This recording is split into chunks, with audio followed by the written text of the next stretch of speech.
and it's near Woodfield. Yep. Listen, sing something for us.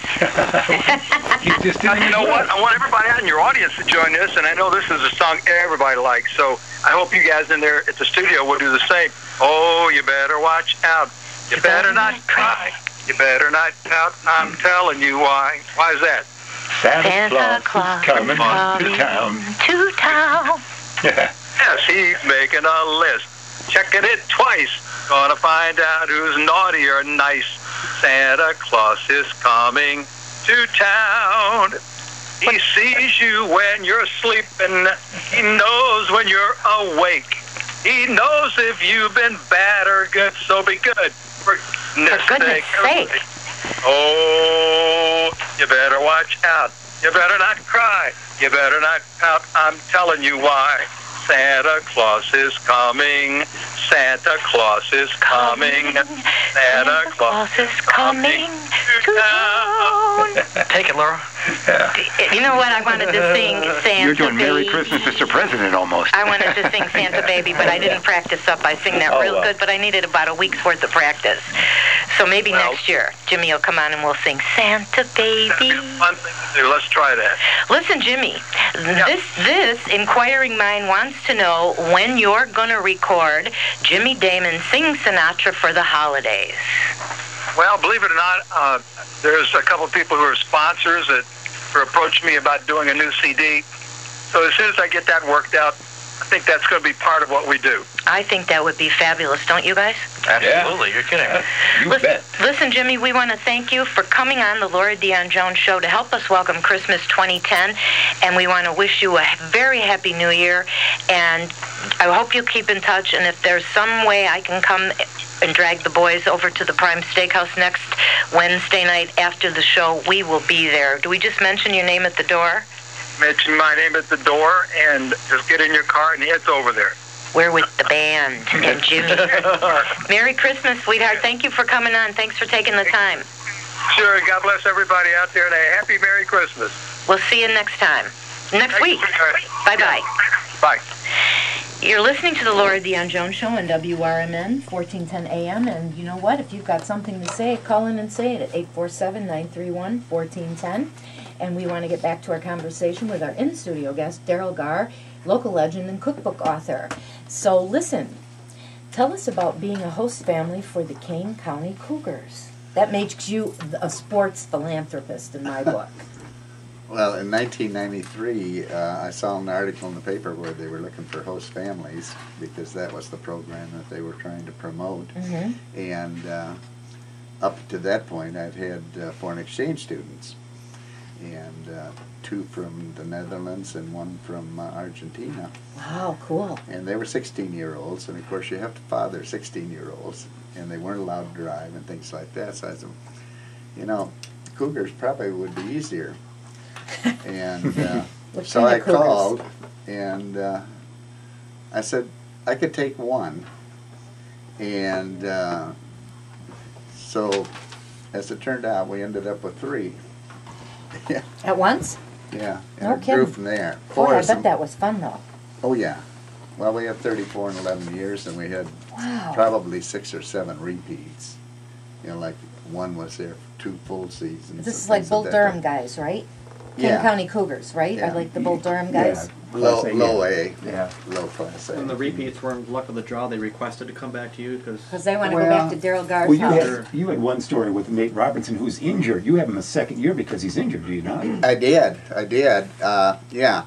He came, in fact, it was July 27th. He pitched in Clinton. In 1999-ish? 1999, right. And he pitched in Clinton, and we were at the game, and then when we got home, one of the other boys that lived with us called and said, "Can we bring Nate home with us?" I said, "Of course you can." I'm coming to his house. And, so For lasagna. that happened. So he was there the rest of that season. Then the next season, during one of the games, he just fell. He threw a pitch and just fell flat on the ground, and you knew he was in terrific pain. He had had Tommy John surgery prior to that, and along that line, Tommy John was here. I spent about a half an hour with him one time when he was here visiting. But anyway, they sent Nate back to, I can't remember the doctor's name in California that invented. Dr. Joe? Yeah, Joe. Sent him back there. Well, it turned out he had pulled the muscle away from the bone in his elbow, that same, his pitching elbow. Ouch. And talk about care. He came back then after the surgery. And then one day they said, you got to go back to the doctor. They picked him up in a limo, flew him to California, spent about 10 minutes with the doctor, came back that night, and the limo dropped him off at the door again. And so he spent the whole year with us, but not a lot of pitching. Here's But why here's I call the story, just to amend it. With his good food, Nate went on to win 57 games in the majors. No Has kidding. pitched through this year. It's- So he went from this major illness Yeah. with your good lasagna and was a longtime Tiger. He, Was he the most famous of the boys that stayed with you? No. Of the ball players? Who was? Kevin Millar. Okay. Who plays for? Well, he's Boston for a lot of years and then tried out for the Cubs this year. Now he's an announcer on MLB Network. Yeah. You He's know well some- known. Here's why I decided to call Daryl a sports philanthropist, because when all these young men stayed at his home when they were with the Kane County Cougars, what was the tuition or the rent or the room and board was $400 a month or something, and Daryl waived the fee, Gave it to the kids. never charged a penny, told the kids keep their money, and in my book that makes a philanthropist, right? And They so were that's a made- sports yeah, philanthropist. great. They were making about $950 at that time. I think they're around $1,500 a month now, but only for 5 months.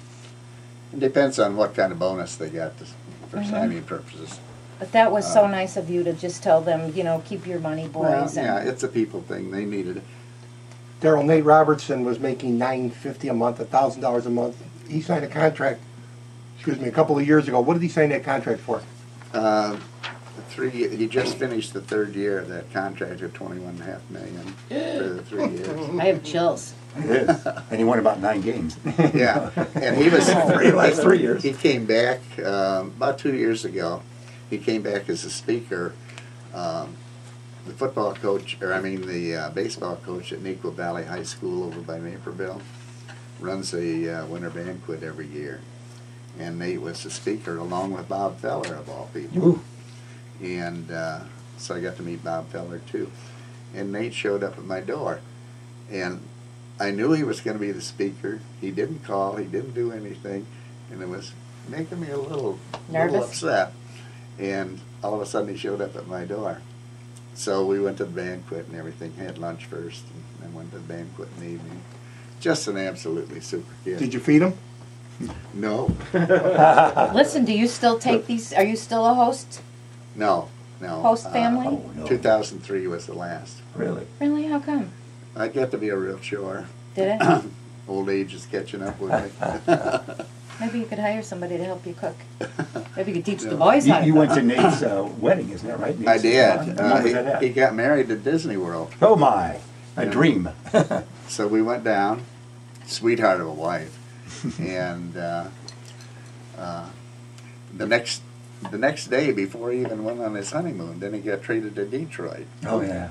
and along with Honeymoon in Detroit. Yeah, but he went on to be a great Tiger, a very fine Tiger. yeah, and Gary Knotts, who also lived with me, got Was traded with put him. up in that same trade, and he pitched a while, but he goofed it up a little bit. They've got millions of dollars in you, so if they're thinking that you're hurt or anything, they want to know about it. And he tried to work through it, and it didn't work, and that really upset him. It would me too. You know something? Go One more ahead. thing, Laura, Go because ahead. they eat so late. Now you have full appreciation for this. At game time, 7:30. So they're eating at your house 11:30, 12 o'clock. That's tough? You wouldn't Yeah. endorse that. So Not you, same particularly. heavy meal. What kind of meal are you giving them after a game? Well, anything from chicken to steak or whatever. Whatever they want. I tried not to serve the same meal more than twice a month. Wow, it's like a resort. One little story. This one boy that didn't live with us, he would come out with my guys for dinner every once in a while, and that's fine. They were always allowed to bring people home with them. And at the end of the season, they said, "Did you ever notice what days he was there?" And I said, no, never really paid any attention. He said, every time you told us that you were going to serve chicken parmesan, he was there. Is that recipe in your book? Yeah. Listen, with all this food around you, what kind of exercise routine do you follow? Do you do anything? I don't. Daily? I watch calories a little bit. Watch a lot of sports on TV? Last year I lost 50 pounds. Ooh, wow. 50? How'd you do it? Sick. Oh, Oh, there you I go. thought you had some kind of, I was on the edge of some breakthrough weight loss tip Well, here. he kept it off, though, to his credit. Yeah. Yeah, I still need to go some more, but it's from watching all those sports on TV. Yeah. yeah. Who would be your ideal dinner party guests? Well, the most famous one that I had, of course, was Todd Rundgren, Oh, the Music rock guy. star. Yeah. uh-huh. His son played here, and he came out to one of our mini parties, and I would have at least once a month a party for some of the guys, whoever they wanted to invite. Mm-hmm. So what did he want? Green M&Ms? Is there anything special for a rock star? He ate what everybody else did. He was building a new home on the island of Lanai in Hawaii, No on the kidding. North Shore. Wow. And his family came a couple times, and all the celebrities. My season tickets are in the front row behind the catcher, and that's where they would seat the celebrities always. You still have seasons tickets? Yes. And how many seats do you have? 2. Could we get like 5? Oh, and hold out 3 for a more? meal, too. One of his meals. And one of Seats your in meals? the meal, yeah. Yes, George has yes. got one coming out. Yeah. What, a meal? Yeah. You When? had one more story, because you had so many, but the Housewives of Orange County, you know that show. It's one of those I've cable heard shows. about it, yeah. They one of their offspring was a King County Cougar. Yeah, he was. No way. And, In 2007, so that show came out, is that right? Right. He was nasty to his mom. Yeah, he was. Because you see the video, he says, "Why are you here?" He ends up in, King County land. And he tells Mom for the camera, "Why are you here? Go home." Isn't that right? Yeah. I'm not going to play today, so go on home. Don't even come out. And but she came anyway, and he did play and knew he was going to the whole time. But then they went to the Hideaway for supper. He didn't live with me, but the film crew was with him, and they were right beside me filming. And but the families would come too, of course, to visit the players always. And like Nate Robertson's whole family would come. Did you feed him? Oh yeah. Oh my God. Do you know there's a radio program that Mike Hunsinger, Morning Man, started that. We're in on that now. We go to your house to eat. Oh. There's a radio, isn't that right, Mike? Well, that's true. That's All right. true. I was waiting for someone to get around to that. That's right. Yeah, that's a possibility. Deal. Do you still cook? Oh yeah. For how Yeah. many? There's 5 of us here right now. Oh, that's not many. You are 6. What do you usually cook for? You used to cook them for how many? The most at the house, just for an evening, was 23. But Jeez. of course, I would have a party for the team every year, and there'd be 100 then or more. And I did all the food. The first year, I said, if you want to bring desserts, that's fine. I'll make everything else. Well, when the desserts arrived, they said Jewel and Dominic's on them. I said, no way. So after that, I made the desserts too. That's cheating. I got to ask you a personal question. Mhm. Do you still believe in Santa?